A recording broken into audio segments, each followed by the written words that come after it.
नमस्कार दोस्तों।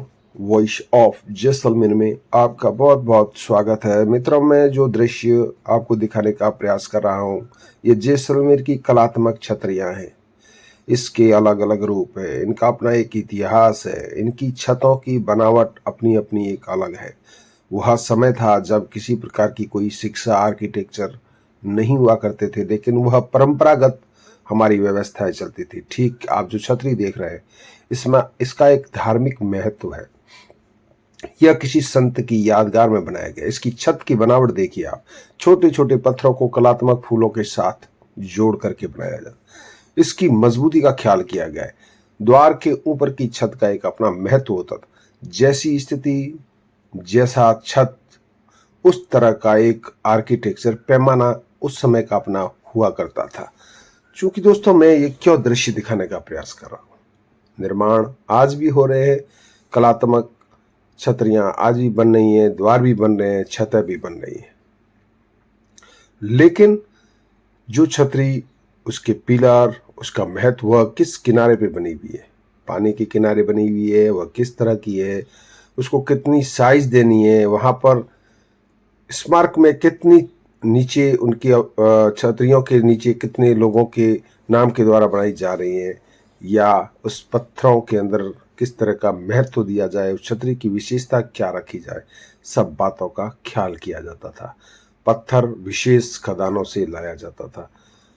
आज वही कलात्मक कार्य बड़ी तेज गति से हो रहा है। जिस छतरी को बनते हुए साल लग जाता था, 1.5 साल 2 साल लग जाते थे, वह आज चंद दिनों में बन जाती है। कह सकते हैं 1 महीने में बन जाती है। यह भी एक छतरी है, किसी संत की यादगार में बनाई हुई है। इसका अपना एक महत्व है। इसकी आप बनावट देख सकते हैं। तो कहने का तात्पर्य, उस समय का आर्किटेक्चर और आज का आर्किटेक्चर में जमीन आसमान का फर्क आ गया है। आज की तेज गति के साधनों के साथ हम सुरक्षा के साथ ऐसा खिलवाड़ कर रहे हैं, जो शायद भविष्य में हमें कई परिणाम खराब दे जाए।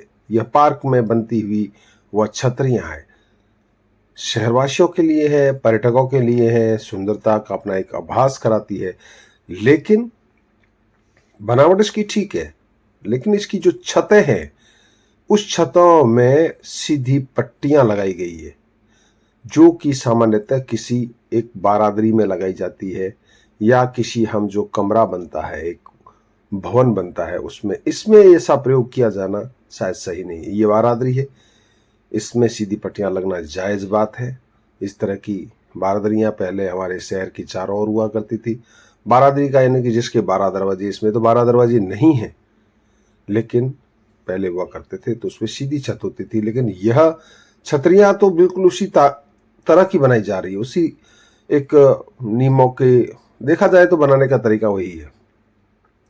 लेकिन छतें इस बारादरी के छत के समान बनाई जा रही है, जो शायद मेल नहीं खाती है।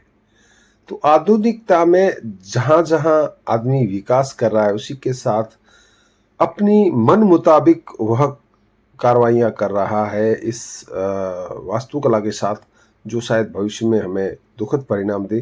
तो मेरा जो विषय था जैसलमेर की कलात्मक छतरियां दिखाने का, उसके अलग अलग रूप, अगर मैं इसको और भी दिखाने का प्रयास करूं तो न जाने अनेक तरह की छतरियां होगी। छतों के ऊपर बनी हुई छतरियां होगी, नीचे कमरा होगा। तो इस प्रकार कई हमारे जैसलमेर के हर चारों ओर ऐसी छतरियां बनी, शमशान घाट पर छतरियां बनी हुई है, मंदिरों में छतरियां बनी हुई है, तालाबों पे छतरियां बनी हुई है, गलियों में छतरियां बनी हुई है। तो उसका अपना अपना एक इतिहास है, जो बिल्कुल सही है। इस तरह के पिलर बने और उसके ऊपर छतरी बनना सामान्य बात है। लेकिन जो छत आप देख रहे हैं, यह शायद आज के दौर की एक भागम भाग का वह नतीजा है, जो शायद लंबे दौर तक यह छतरी अपना अस्तित्व न रख पाए, या हो सकता है इसकी जो गुंबज में जो भराव किया गया है वो भविष्य के लिए घातक हो सकता है। तो मेरा कहने का तात्पर्य यही था कि जो हमारी परंपरागत आर्किटेक्चर है, उसमें एक आज के युग का आधुनिक विज्ञान का मेल होना चाहिए, लेकिन सुरक्षा से समझौता नहीं होना चाहिए। ये बारादरी भी हमारी गड़िया सरोवर पर बनी हुई है, इसका अपना एक महत्व है, तत्कालीन जिला कलेक्टर के द्वारा बनाई गई थी। तो दोस्तों, ऐसे विषय में दिखाता रहूं, देखते रहिए। जय हिंद, जय भारत।